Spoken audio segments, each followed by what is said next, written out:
인플레와 경기 침체 우려 속에서도 예상보다 선방하는 기업들의 실적이 증시에 훈풍을 몰고 왔습니다. 투데이 이슈 콕톡, 예상보다 잘 버티고 있는 국내외 기업 체력과 또 오늘 밤에 예정이 되어 있죠. 테슬라 2분기 실적, 그 영향 다각도로 진단하고 전략 세워보도록 하겠습니다. 오늘은 이기택 메리츠증권 여의도 영업부 이사, 정경민 IBK투자증권 분당지점 차장과 함께합니다. 두 분 어서 오십시오. 네, 안녕하십니까. 네, 연이은 위기설 속에서도 그래도 좀 답을 찾은 것 같습니다. 경기 침체 우려에도 불구하고 선방하는 기업들의 2분기 성적표가 지금 시장에 좀 큰 힘을 주고 있는데 전일에 존슨앤존슨이나 또 시간외에서 넷플릭스 실적이 발표가 됐는데 컨센을 상회하는 실적에 미국이 먼저 환호를 했습니다. 우리의 기대치가 조금 낮아져 있었던 덕분인지 아니면 예전보다 기업들의 체력이 좀 좋아졌다라고 봐야 할지 미국 상장 기업들의 2분기 실적 추정치 그리고 발표된 기업들의 성적표에 대해서 질문을 먼저 드려보도록 하겠습니다. 차장님 어떻게 좀 판단을 하고 계신가요? 일단 결론적으로는 그냥 드라이하게 받아들이셨으면 좋겠어요. 그냥 그냥 그렇구나라고 정도 받아들였으면 좋겠는데 일단 큰 그림에서의 경기 지표의 악화 상황에서 이제 세부적인 기업들의 실적이 양호했다라는 점이 좀 상충되는 상황이기 때문에 저는 어느 정도 심리적으로 좀 안도 정도가 좀 맞는 이제 그런 키워드가 아닐까 이렇게 보여지고 근본적으로 이제 지금 경기 하강 국면이 시작되는 상황이었는데 이제 10%도 채 안 했거든요. 실적 발표를. 그렇기 때문에 존슨앤존슨 같은 제약업체 그리고 로키드 마틴 같은 방산 그리고 이제 하스브로 같은 완구 이런 업체들의 실적에 굉장히 이렇게 한정된 이제 이런 발표였기 때문에 저는 이제 조금 좀 지켜봐야 되지 않을까 이렇게 보여지고요. 그리고 이제 금융주들이 이제 호실적을 발표를 했었는데 아직까지는 이제 본격적인 금리 인상에 따라서 충당금을 쌓는다든가 대출 채권의 부실화라든가 이런 부분이 반영되지 않았던 이제 그런 부분이다 보니까 저는 이 이제 금융주들의 좋은 실적도 너무 그렇게 환호할 필요는 없다 이렇게 좀 보여집니다. 그래서 일단은 경기 하강 국면에서 낮춰놓은 컨센서스에 어느 정도 이제 부합하는 이제 그런 수준이라고 볼 수 있고 다소간에 이제 안심은 하되 안도할 수 있는 이제 그런 상황은 아니다 이렇게 좀 보여집니다. 그래서 저 개인적으로 봤을 때는 더 큰 리스크가 이렇게 바로 불거지는 그런 상황이 아니고 시장이 좀 소강 국면을 좀 보이고 있다 보니까 일단 저점에 대한 신뢰는 어느 정도 높여가되 어떤 투자 심리가 개선되는 그 선에서 일단 지금의 실적 시즌을 맞이하는 게 맞다. 저는 이렇게 좀 판단하고 있습니다. 그러니까 전체적으로는 저점은 다진 게 맞지만 아직 조금 환호하기에는 이르다라고 말씀을 좀 주신 것 같습니다. 어쨌든 금융주의 실적도 환호하기에는 이르고 지금 좋은 실적들을 발표하는 기업들이 좀 선별적으로 한정이 되고 있기 때문에 그냥 그렇구나 정도로 좀 담담하게 맞이를 하자라고 말씀을 주셨고 저희 국내에서도 실적을 좀 들여다보자면 삼성전자가 2분기 실적 잠정치를 시작으로 실적이 지금 발표가 되고 있습니다.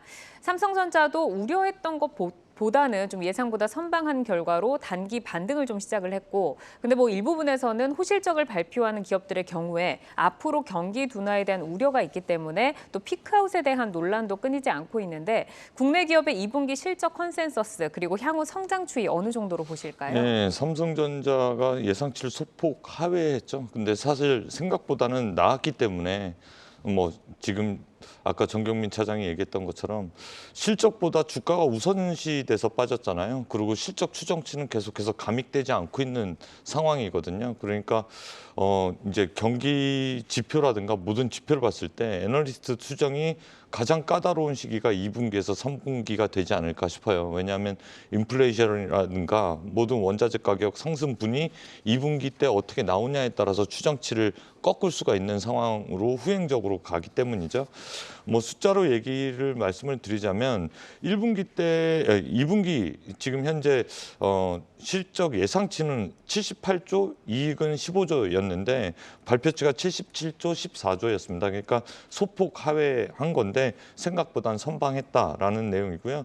주가 측면으로 봤을 때 사실 이러한 실적보다 주가가 충분히 내려왔는데 이게 지금 타당한 주가인가를 놓고 봤을 때 여러 가지 변수가 있겠죠. 가장 먼저 대표주니까 환율에 대한 노출도가 크기 때문에 환이 안정이 되는가가 첫 번째 관전 포인트가 되겠습니다. 삼성전자 주가의 하반기 때 관전 포인트를 몇 가지를 꼽자면 그중에 가장 큰 게 외국인이 수급이 들어올 수 있는 환의 위치가 되고 있을 것인가라는 문제고요. 두 번째로는 글로벌 공급망 위축됐던 게 이제 좀 완화되는 모습 그리고 가전이라든가 그 외의 부분, 반도체 이외의 부분이 소비 회복이 좀 되는지 이거는 되게 예측하기 힘든 부분이거든요. 지금 소비 위축이 가장 크게 불러와서 뭐 거기에 특화되어 있는 LG전자 같은 경우 주가를 보면 삼성전자보다 더 큰 하락폭을 보였기 때문에 이런 쪽에서 회복이 좀 나타나는지, 그리고 또 하나 희망적인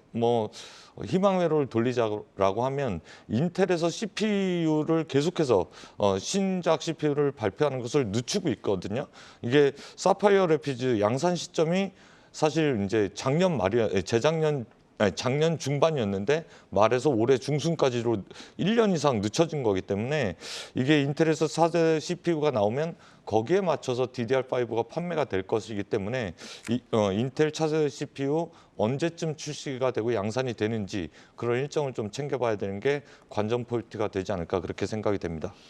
네, 외국인 수급이 들어올 수 있는 환율 안정, 그리고 공급망 안정, 그리고 소비 회복 여부, 이게 참 세 가지가 확인이 어렵지만 그래도 2분기는 컨센 대비 좀 선방하는 흐름을 보일 것이다라고 전망을 주셨습니다. 근데 조심스럽게 좀 바닥을 예측하시는 분도 이제 계세요. 최악의 투심이 좀 랠리를 부른다고 할까요? 보통 뭐 객장에서 고성이 좀 난무할 때 이때가 바닥이다라는 뭐 우스갯거리 그런 얘기도 있지만 2분기 실적 시즌이 뭐 향후 시장 방향성에 대해서 어느 정도 신호를 줄 수 있을지가 궁금한데요. 이사님 어떻게 보세요? 네, 이제 2분기 실적을 보고 이제 애널리스트들은 추정치를 하향하기 시작할 것 같습니다. 그런데 주가는 그보다 밑에 있으니까 매수 의견이 많겠죠, 당연히.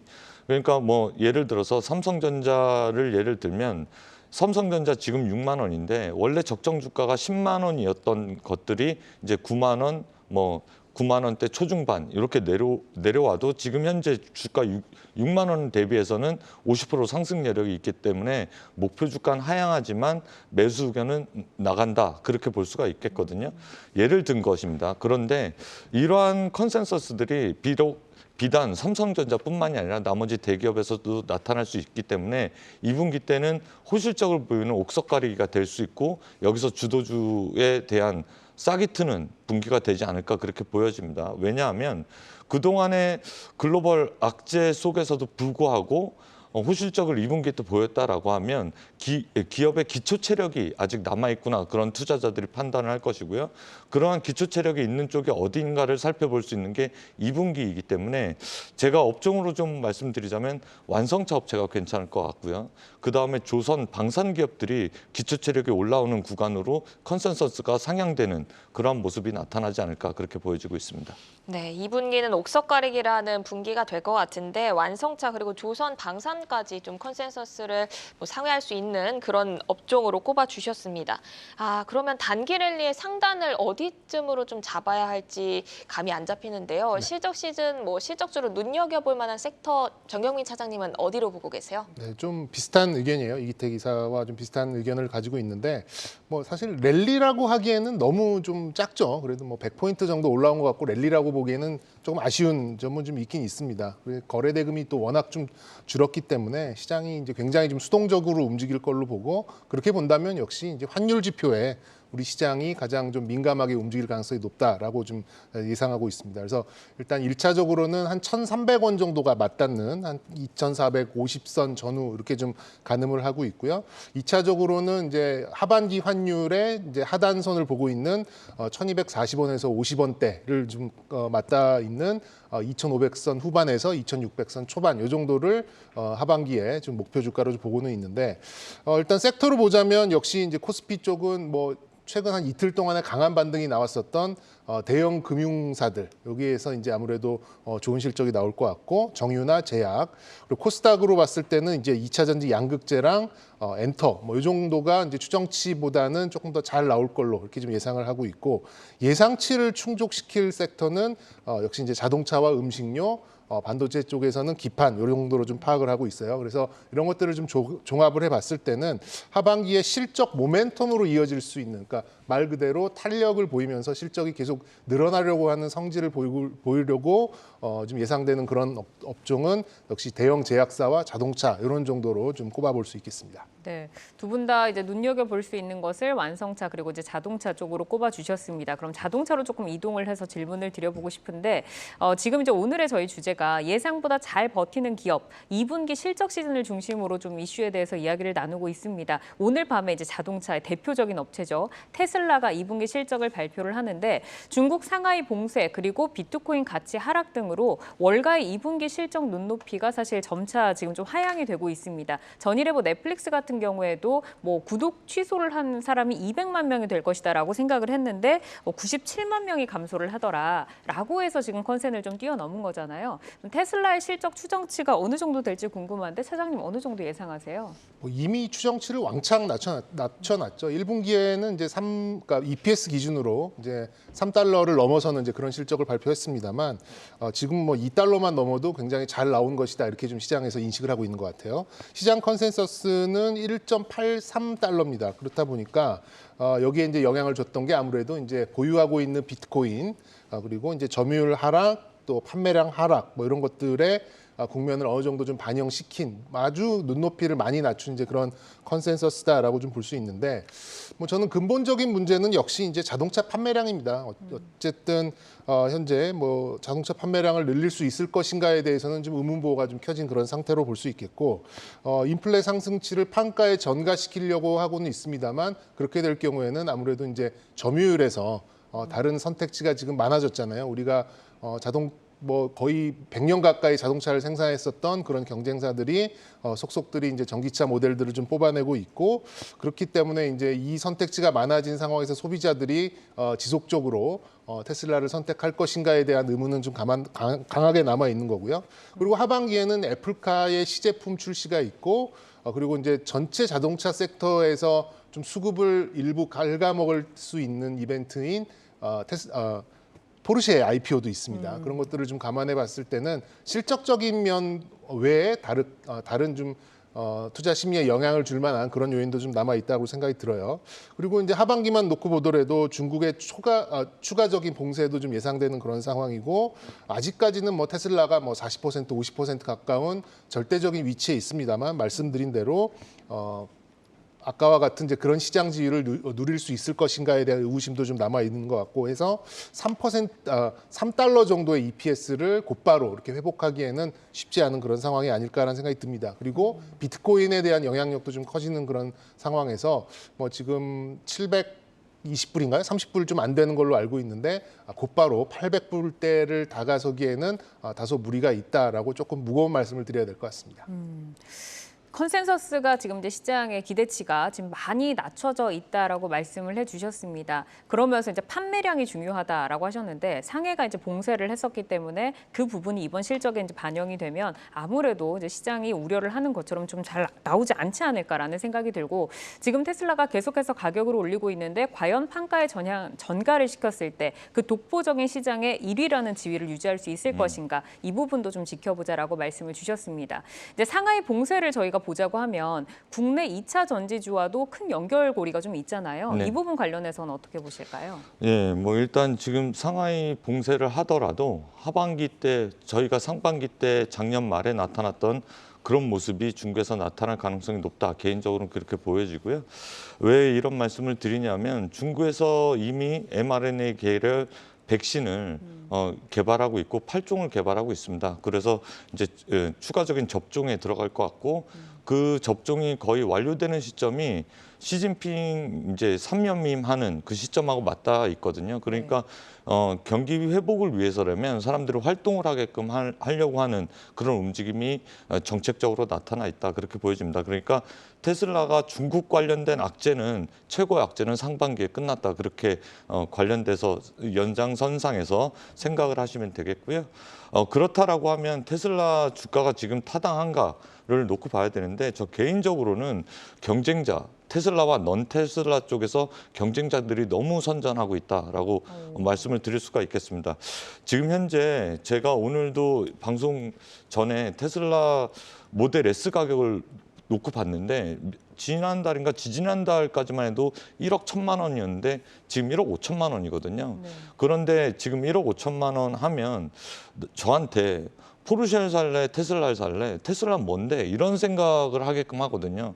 원래 테슬라가 6천, 7천만 원이었을 땐 당연히 국산차도 그런 스펙에 4천, 5천만 원짜리 차가 있었고 뭐 자율주행을 어느 정도까지 내가 허용할 것인가 소프트웨어적인 그런 면에 있어서 그런데 이게 테슬라가 거기까지 가야 할 명품인가를 놓고 봤을 거의 때 테슬라 테크가 가능한 정도네요. 네, 그러니까 이거는 커버를 할 수 있는 그 영역을 넘어선 가격대로 판매가 되고 있는 게 아닌가. 근데 소비자들의 외면은 그 가격대에서 나올 수 있다라고 보여지거든요. 그러니까 지금 현재 공급망 이슈라든가 이런 것들 때문에 테슬라가 그 가격을 시가를 유지한다고 하더라도 국내에서 나오는 EV6라든가 그리고 아이오닉 6 이런 리뷰를 봤을 때 충분히 경쟁력이 있고 잘 팔리는 이유가 있다는 리뷰들이 많거든요. 그렇기 때문에 되려 국내 완성차 업체들한테 눈길이 가는 경우가 더 많겠다. 그리고 최근에 완성차 업체 주가를 좀 보면 현기차가 가장 빳빳하거든요. 그러니까 나머지 토요타라든가 정경민 차장님이 차트를 잘 보시니까 그건 나중에 설명을 해주실 거라고 생각을 하고요. 그렇기 때문에 뭐 제가 볼 때는 경쟁력을 갖춘 2분기 실적을 오픈했을 때 우리나라의 완성차 업체들이 테슬라 대비 더 이상 하락 요인을 가져갈 이유는 없다라고 평가를 받지 않을까 그렇게 볼 수가 있겠습니다. 네, 두 분 다 테슬라에 대해서는 가격을 올렸을 때 경쟁사 대비 우월적인 지위를 유지할 수 있느냐 이 부분 두 분 다 우려를 주신 것 같습니다. 근데 일각에서는 이 테슬라의 2분기 실적 전망 하향이 좀 과하다는 의견도 있거든요. 실적이 조금만 추정치 대비 높게 나와도 시장이 크게 오늘 반응해 줄 것처럼 보이는데 이 테슬라 실적 예상 시나리오와 주가 영향 그리고 국내 2차 전지주 영향까지 한번 전망을 해주실까요? 네. 일단 잘 나오면 잘 나오든 안 나오든 굉장히 휘발성이 강한 이제 그런 단기적인 호악재로 끝날 가능성이 좀 높아 보인다라는 게 결론입니다. 오늘 사실 시장이 나쁘지 않았음에도 불구하고 2차 전지 소재주 특히나 이제 에코프로비엔을 비롯한 이제 몇몇 종목들이 굉장히 좀 힘겨워하는 그런 모습이 나왔었는데 그런 것들을 좀 보자면 테슬라의 실적이 좋게 나오진 않았을 것이라는 좀 짐작을 좀 하게 합니다. 그렇기 때문에 만약에 예상치를 상회하는 실적이 나온다면 뭐 일시적으로 장 초반에 어느 정도 부합한 그 투자 심리가 좀 개선되면서 올라갈 수는 있겠습니다만 그게 좀 유지되기는 좀 어려운 이제 그런 상황이 아닐까 이렇게 좀 보여지고 반대로 이제 예상치를 더 하회하는 그런 상황이 나오더라도 요즘에 보시면은 우리 국내 2차 전지 이제 범 2차 전지 관련주들을 보면은 생각보다 상당히 독립적으로 움직이고 있거든요. 그런 면에서 일시적인 하락을 보이다가 제자리로 가려고 하는 그런 이제 모습을 보일 가능성이 높다. 저는 이렇게 좀 판단하고 있고 그리고 그런 이유들을 보자면 최근에 악재들을 녹여내는 힘도 굉장히 강하고 호재들을 약간 중화시키는 힘도 좀 강한 것 같아요. 2차 전지 쪽이 LG 에너지 솔루션의 투자 보류도 있고 최근 들어서 이제 대형 공급에 대한 이제 그런 이슈도 좀 많이 좀 줄어든 상태에서 심리적인 영향이 좀 크지 않은 이제 그런 상황으로 접어들면서 주가가 굉장히 좀 횡보하려는 그런 움직임이 더욱더 강하지 않나 이렇게 좀 보고 있습니다. 그렇기 때문에 다소 좀 미온적으로 반응할 가능성이 좀 높아서 단기적으로 일시적으로 움직일 가능성은 좀 있겠습니다만 2분기 실적을 단편적으로 국내 2차 전지 관련된 종목들이 적용이 돼서 모멘텀으로, 그러니까 상승이든 하락 모멘텀으로 작용할 가능성보다는 일시적으로 녹여낼 가능성이 더 높다. 저는 이렇게 좀 전망을 하도록 하겠습니다. 네, 예상치를 상회해도 일시적 반등에 그칠 가능성이 크고 좀 하회하더라도 최근 2차 전지주 국내에서는 독립적인 모습을 보이면서 움직이기 때문에 이 부분도 일시적 하락에 그칠 가능성이 크다. 어찌됐든 어떤 경우에도 일시적인 움직임을 보일 가능성을 보신 것 같아요. 이제 테슬라 얘기는 여기까지 해보고요. 국내 2차 전지 업체로 한번 넘어가 보겠습니다. LG 에너지 솔루션과 삼성 SDI가 2분기 잠정 실적을 발표했는데요. LG 엔솔은 기대치에 못 미치는 성적표를 냈는데 삼성 SDI는 좀 예상보다 선방한 성적표를 줬습니다. 두 기업의 성적표가 엇갈린 배경과 좀 시사점 짚어주실까요? 결론적으로 저는 이제 비용 쪽에서 답을 좀 찾아봤고요. 일단 LG 에너지 솔루션은 이제 좀 장기 계약을 이제 삼성에 비해서는 좀 길게 했고 또 크게 했기 때문에 조달 비용 이제 규모가 이제 상당히 좀 크게 작용했던 것들이 오히려 좀 불리하게 작용되지 않았나 이렇게 파악하고 있습니다. 생각보다는 또 이제 정체된 매출 탓에 그러니까 매출이 좀 이렇게 정체되다 보니까 비용이 올라간 것 때문에 좀 이익 규모가 좀 줄었다 이렇게 좀 파악을 하고 있고 SDI 같은 경우에는 매출의 확대가 확실히 좀 보였어요. 매출의 확대가 좀 확실히 좀 보였고 그리고 이제 유럽 쪽에 이제 자동차 메이커들과의 협업이 좀 가시화되면서 매출이 올라왔는데 더 중요한 부분을 보시면 비용적인 부분이 굉장히 잘 컨트롤되고 있는 부분이 있어서 매출 증가율보다는 영업이익률 증가율이 훨씬 많았거든요. 그런 점을 좀 봤을 때는 아무래도 좀 비용 컨트롤적인 면에서 일을 크게 벌렸던 LG 에너지 솔루션보다는 삼성 SDI가 2분기만 놓고 봤을 때는 조금 더 선방했다, 조금 더 잘했다 이렇게 좀 볼 수 있겠고요. 향후에도 저는 비용적인 부분이 굉장히 좀 강할 걸로 예상됩니다. 아무래도 인플레이션 국면에 좀 있고 이 장기 계약, 장기의 대량 거래에 따른 그런 비용 통제가 어느 정도 작동하는지가 이 국내 빅2로 볼 수 있는지 이 회사들의 실적을 좀 가늠할 걸로 보고요. 중장기적으로 크게 본다면 LG 에너지 솔루션이 아무래도 조금 더 우위에 있을 가능성은 좀 있겠습니다만 좀 짧게 계약을 끊어가면서 좀 다방면의 그런 좀 계약처를 가지고 있는 SDI의 선전이 좀 단기적으로는 조금 더 기대된다 이렇게 좀 말씀드릴 수 있겠습니다. 네, 말씀을 들어보니까 참 시장이 좀 어렵기도 하고 재미나다라는 생각이 드는 게 한때는 SDI가 그 캐파 증설을 하지 않아서 이게 리스크다라고 해서 주가가 눌렸는데 이제는 비용을 통제를 잘해서 단기적으로는 SDI를 더 좋게 보신다라고 말씀을 주셨습니다. 뭐 말씀을 주신 것처럼 장기적으로 LG엔솔도 좀 좋게 보셨는데 LG엔솔은 뭐 세계에서 지금 배터리 사용량 순위가 2위잖아요. 그래서 LG엔솔과 또 삼성 SDI 이 다음 주에 확정 발표 그리고 이제 컨퍼런스 콜이 지금 진행이 예정이 되어 있습니다. 근데 컨퍼런스 콜에서 우리가 좀 주목을 해야 할 이슈 그리고 이제 지금 이 내용들은 챙겨가자 이런 부분들 어떤 것들이 있을지 궁금한데 투자 전략에 대해서 좀 들어볼까요? 네, 뭐 말씀을 드리자면 사실 옐런 재무장관이 방한했을 때 가장 먼저 갔던 게 LG 화학 공장이었잖아요.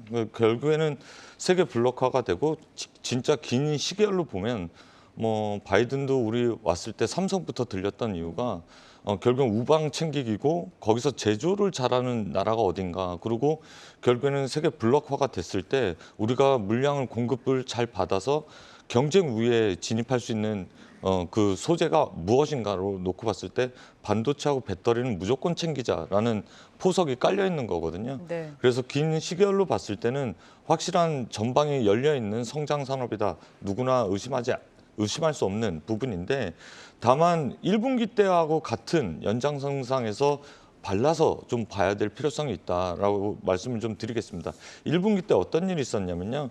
뭐 리포트를 보셔서 알겠지만 LG엔솔 1분기 원통형이 다 했다. 뭐 원통형이 효자다. 원통형으로 먹고 살았다. 뭐 이런 리포트 제목들이 많았거든요. 그러니까 원통형 배터리의 니즈가 점차적으로 커지고 있는데 그게 테슬라만 사용한 게 아니라 이제 BMW도 원통형으로 가려고 하거든요. 원통형의 원래 강자는 파나소닉이었고 우리나라에선 삼성 SDI였고 LG에너지솔루션이 이번에 테슬라를 잘 대응해서 1분기 때 원통형이 확실하게 늘어나는 실적 퍼포먼스를 보였다 그렇게 볼 수가 있겠습니다. 그러면 아까 중요한 말씀하셨는데 컨퍼런스 콜에서 결국에는 수직 계열화했던 거기에서 또 원통형이 거론된다라고 하면 우리나라 소재에서도 원통형 관련된 소재 기업들이 주목받을 가능성이 높다 그렇게 평가할 수가 있겠습니다. 원통형에 집중을 하자. 네. 그러면은 중소형 2차 전지 기업들도 지금 뭐 SDI도 실적이 뭐 사상 최대를 기록할 것이다라고 해서 지금 잘 움직이고 있는데 이제 하나씩 그 기업들도 실적 발표가 좀 예고가 되어 있습니다. 네. 2분기 실적 발표 전후 대응 전략에 대해서 좀 궁금하고 이 가운데서 원통형 배터리 관련 기업도 혹시 네, 짚어주실까요? 원통형 배터리 하면 뭐 다들 아시겠죠. 상신 EDP, 뭐 그리고 TCC 스틸, 그다음에 신흥 SEC, 뭐 그런 업체들이 원통형에 특화된 소재 기업들인데요. 나머지 뭐 음극재, 양극재 그런 것들은 공통적으로 다들 들어가는 거고요. 그 이외에 각형이냐 원통형이냐 파우치냐로 놨을 때 원통형에 특화된 기업은 방금 전에 거론했던 그 세 기업 정도를 실적을 좀 가늠할 수 있는 그런 콜이 될 수가 있겠다라고 판단할 수가 있겠습니다. 네, 지금 관심 기업으로 TCC 스틸이 나와 있는데 네. 가장 그 세 기업 중에서 유망하게 보시는 걸까요? 네, 이게 니켈 도금 강판을 하고 있는데 TCC 스틸이 1분기에 또 호실적을 보여줬고 뭐 휴대폰 아니 이제 그 자동차 배터리 소재 기업으로는 상당히 저평가를 받고 있어요. 그런데 그렇게 평가를 받았던 이유가 원래 이게 가공 처리 기술 그러니까 음식료라든가 그런데 캔 그런데 사용하던 게 2차 전지 배터리 소재로 탈바꿈되면서 밸류에이션이 릴레이팅 될 수 있는 환경에 처해 있다 그렇게 평가를 할 수가 있겠습니다. 뭐 TCC라면 우리나라 대표적으로 원통형 배터리 캔을 제조하는 회사다 그렇게 보시면 되겠는데 니켈 도금 강판의 캐파를 점차적으로 늘리고 있기 때문에 밸류에이션이 달라진다라고 하면 주가 상승 여력도 충분히 있다 그렇게 평가를 할 수가 있겠습니다. 네, TCC 스틸도 한번 눈여겨보시기를 바라겠습니다. 2분기 실적 발표를 앞둔 테슬라 그리고 이제 국내 2차 전지주까지 저희가 점검을 해봤고요. 이어서 게임주를 한번 보도록 하겠습니다. 주요 기업이라고 볼 수 있는 펄어비스, 컴투스, 크래프톤을 봤을 때 올해 상반기에만 50% 넘게 주가가 하락을 했습니다. 게임주가 정말 좀 극심하게 부진하고 지금 뭐 지지부진하면서 계속 안 가고 있는데 그 배경이 과연 어디에 있다라고 보실까요? 일단 전체적인 부분하고 개별적인 요인을 나눠서 좀 생각을 해본다면 일단 전체적인 부분으로 먼저 좀 말씀을 드리자면 이게 약간 이제 주도주의 성격을 보였었잖아요 작년 연말에. 그러니까 없던 시장에 처음으로 이제 생성된 그런 좀 기대감이 만든 그런 버블이 꺼지는 과정이었다라고 볼 수 있는데 거기에 플러스 이제 우리가 알고 있는 암호화폐까지 좀 폭락을 하면서 그 낙폭이 좀 커졌다 이렇게 좀 파악을 하고 있습니다. 먼저 P2E, 그러니까 플레이 투 언과 뭐 NFT 그런 관련된 신종 게임 그리고 디지털 자산 그리고 이제 여기에 화답하는 그런 그 암호화폐 이런 것들이 이제 잘 버무려져 가지고 굉장히 큰 시장을 만들 걸로 우리가 예상을 했는데 그게 이제 좀 버블을 좀 만들어냈었던 거죠. 그리고 이런 것들이 만들어지는 과정에 펀더멘탈이 생성되다가 그게 좀 꺾이면서 아무래도 이제 펀더멘탈이 뒷받침되지 못한 데서 오는 선반영 그런 것들이 너무 컸다 이렇게 말씀드릴 수 있겠고 개별 요인으로 본다 그러면 죄송합니다. 게임 IP들에 대해서 너무 소비가 좀 많이 됐었어요. 그런 이미지 소비가 너무 많이 좀 됐으니까 속된 말로 너무 이제 울거 먹었다 이렇게 좀 말씀드릴 수 있겠고 과거 이제 PC 게임이 모바일로 넘어오는 그런 과정에서 폭발적으로 매출이 나오는 이제 그런 상황이 있었는데 그것도 좀 예전만 못하는 그런 상황이 됐었고 새로운 게임 IP, 뭐 메타버스, P2E 적용에 있어서 이 게임 업체들도 어떤 게임을 내놔야 될지 굉장히 혼란스러워하면서 신작 게임들이 상반기에 거의 전무했다라는 것도 하나의 요인이 좀 될 수 있다라고 봅니다. 그래서 향후에는 이제 게임 본연의 IP, 그러니까 게임에 적용이 될 수 있는 이제 그런 지적 재산권을 근본적으로 요거를 또 좀 중요시해야 되지 않을까 이렇게 좀 생각하고 있고요. 이에 이제 코인 시장이 좀 회복하는 과정에서 그 시세를 좀 따라가는 현상이 좀 나타나긴 했습니다만 코인 시세도 아무래도 이제 여러 가지 영향에 의해서 곧장 치고 나가기는 좀 어렵다 보니까 저는 전통적인 게임주를 매매하는 그런 방식으로 접근하는 전략이 좀 맞지 않을까 좀 생각이 들고 일단 이런 부진을 어느 정도 걷어내고 레벨단을 하방 레벨단을 좀 올렸다는 그 자체만으로도 좀 의의를 찾아야 되지 않을까 이렇게 좀 파악하고 있습니다. 네, 어찌 보면 게임주의 그 주도주 성격이 희석된 점 그리고 암호화폐도 여기서 폭락을 하고 또 부진한 신작으로 계속 지지부진한 흐름을 이어가고 있는데요. 이에 증권가에서도 게임주의 눈높이를 낮추면서 목표가 하향을 하는 추세입니다. 기대치가 낮아지면서 2분기 성적표가 혹시 바닥이 아닐까 이런 얘기도 나오고 있는데 이기태 기사님은 어떻게 보세요? 예, 뭐 게임주들 하면 한숨 쉬시는 분이 많으실 거예요. 왜냐하면 방금 전에 말씀하셨던 것처럼 기대감에 끌어올랐던 주식들이 이제 50% 이상 빠졌는데 사실 마지막 희망이었던 부분이 이제 코로나 비대면 구간에서의 수혜를 받던 기업들이 이제 거품이 빠지면서 주가가 흘러내린 것으로 보셔도 될 것 같고요. 그 다음에 인건비들이 엄청 올라서 게임 개발하는 그 구직난에 보면 게임 개발자를 찾지 못해서 상당히 곤욕을 치르는 게임 개발사들이 많았는데 결국엔 그게 다 게임 개발사들한테는 비용이거든요. 그러한 비용이 감당하기 힘들 정도 수준까지 올라가서 결국에는 게임 개발사들이 삼고를 맞았다라고 보시면 되겠습니다. 다만 그래도 이제 몇몇 업체한테 희망을 좀 찾자라고 하면 대표적인 NC소프트 같은 경우는 P2E 이런 게임은 안 했거든요. 사실 방향과 결이 좀 달랐다. 내가 잘하는 쪽에서 투자를 해서 잘하는 쪽에서 성과를 내겠다라고 했는데 마침 그러한 성과가 좀 나왔어요. 2019년도만 해도 1.7조 정도의 매출을 보이던 회사가 올해는 2.7조 정도의 매출을 보일 것으로 보여지거든요. 그러면 그러한 성과들이 결국엔 숫자로 나타났고 그러한 기대감이 같이 무너졌기 때문에 밸류에이션 최하단 구간에 NC소프트가 놓여 있다라고 보여집니다.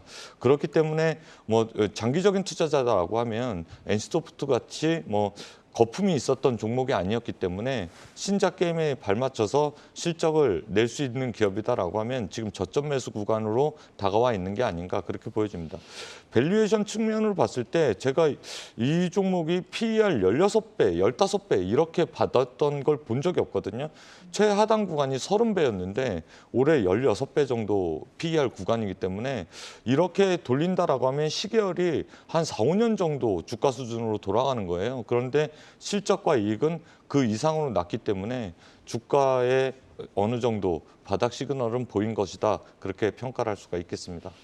네, 기존 게임에 강점이 있는 NC소프트를 그래도 볼만하다고 꼽아주셨습니다. 말씀을 주신 것처럼 이 게임주의 성패는 신작에 달려 있는 것 같은데요. 주목해야 할 신작 라인업이 좀 있는지 궁금하고 현 시점에서 신작 효과를 기대하고 접근해 볼 만한 종목이 있다면 어떤 게 있을까요? 네, 일단 신작 라인업 중에 기대되는 거는 좀 대형사 위주로 순차적으로 이제 말씀을 드리자면 이제 넥슨 게임즈의 히트 2가 이제 곧 있고요.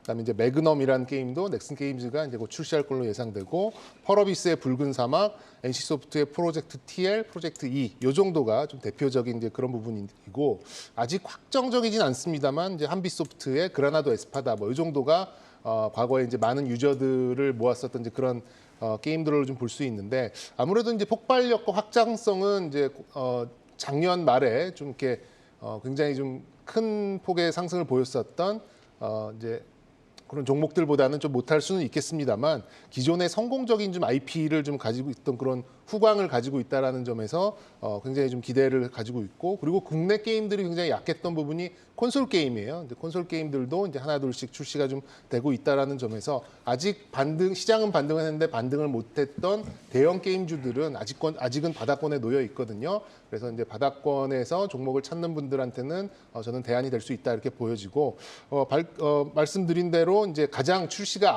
앞단에 있는 넥슨 게임즈의 히트 2를 저는 가장 좀 모멘텀이 있는 종목으로 좀 보고 있고 뭐 14,000원을 찍고 어느덧 2만 원까지 올라왔었는데 주가 상승폭이 이렇게 상승하는 속도가 그렇게 크지는 않았습니다. 하지만 이제 거의 매일 올라오는 이제 그런 모습을 좀 보였기 때문에 좀 분할해서 그 좀 조정기를 좀 이용해서 진입을 하신다면 히트2 출시일에 맞춰서 어느 정도 좀 기대감을 주가에 녹일 수 있는 이제 그런 종목이 아닐까 이렇게 좀 추려보도록 하겠습니다. 네, 지금 뭐 하반기 신작들 일정에 대해서 좀 설명을 해주셨는데 그 가운데서 넥슨 게임즈의 히트2가 이 신작 가운데서 가장 조금 일정이 가깝기 때문에 넥슨 게임즈 조금 눈여겨서 보자라고 말씀을 주셨습니다.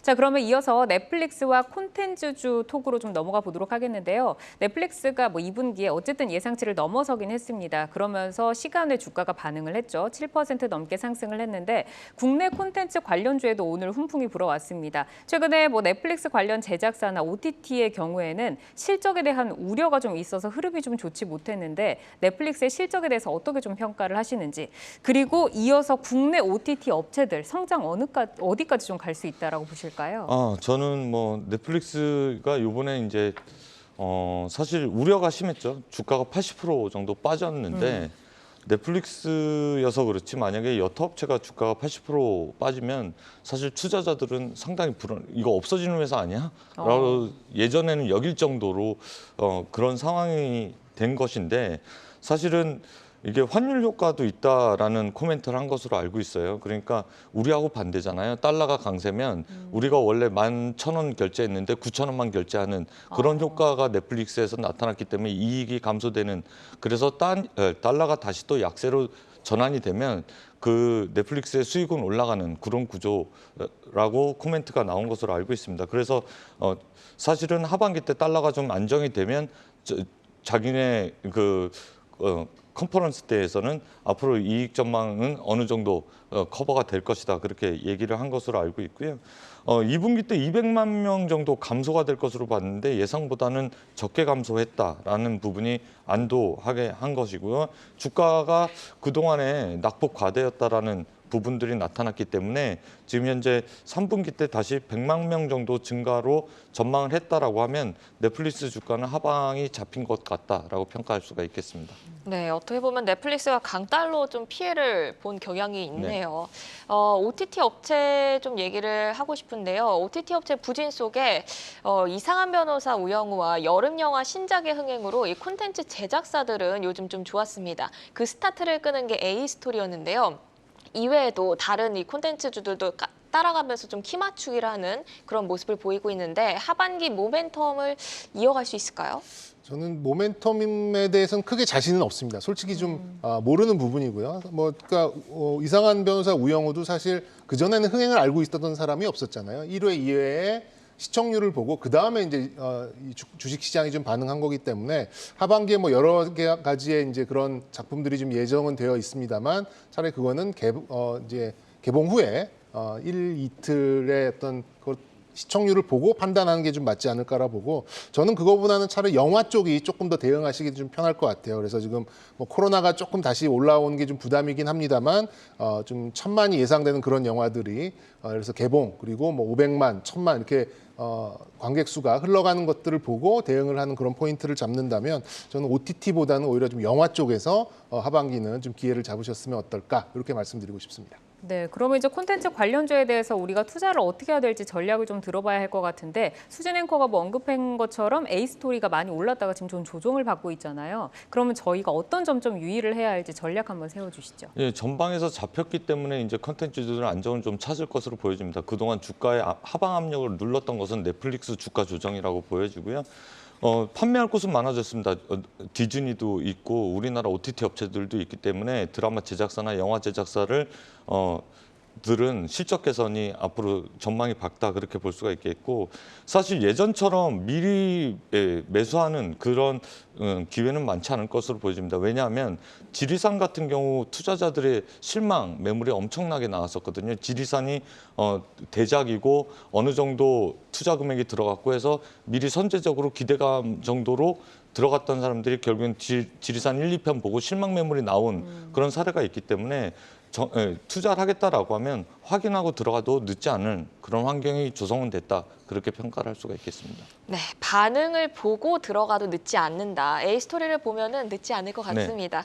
네, 그럼 정경민 차장님은 콘텐츠 관련주는 어떤 시각의 대응으로 좀 유효하다고 보시나요? 네, 일단 뭐 투자, 배급, 뭐 제작, 참여 뭐 여러 가지가 좀 있다 보니까 아무래도 이제 그런 저는 이제 OTT 컨텐츠 같은 경우에는 말씀드렸듯이 반응을 보고 들어가도 뭐 최저점에 사는 건 아닙니다만 충분히 그 모멘텀에 따라갈 수 있는 여지는 남아 있다라고 생각이 듭니다. 그래서 OTT 관련된 종목들은 그런 반응을 보고 1일 2회의 반응을 보고 좀 접근하는 방식을 좀 참여하시면 좋겠고 오늘 좀 특이한 종목들 보면 뭐 대성창투 그다음에 롯데시네마를 품고 있는 롯데쇼핑 이런 종목들이 상당히 강한 모습을 좀 보였거든요. 아무래도 1,000만이 아니라 이제 역대 최고 흥행이 가능하다 뭐 이런 좀 평도 있던 것 같아요. 그런 좀 사전 시사회가 끝나고 나서 한산 용해 출연을 어느 정도 좀 반영을 한 것 같습니다. 그런 면에서 봤을 때는 아무래도 좀 영화 쪽에 조금 더 집중을 하셨으면 좋겠다 이렇게 좀 말씀드리고 싶고요. 그 관련된 수혜주 중에 하나는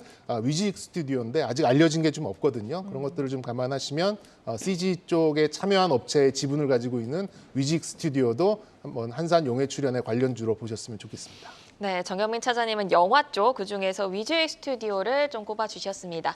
오늘은 예상보다 잘 버티고 있는 국내외 기업 체력과 오늘 밤 예정되어 있는 테슬라 2분기 실적 그리고 2차 전지주 영향 그리고 게임주, 콘텐츠주까지 전략을 세워봤는데요. 투데이 한경 코리아마켓 이슈 콕톡은 방송 후에도 유튜브에 콕톡 검색하시면 다시 보실 수 있습니다.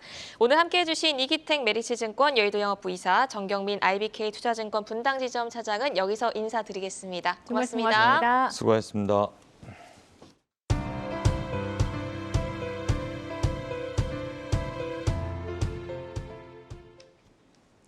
내일 여는 성공투자습관 투데이 한경 코리아마켓. 오늘 저희가 준비한 소식은 여기까지입니다. 네, 저희는 더 알찬 소식으로 내일 오후 4시에 다시 찾아오겠습니다. 시청해주신 여러분 고맙습니다.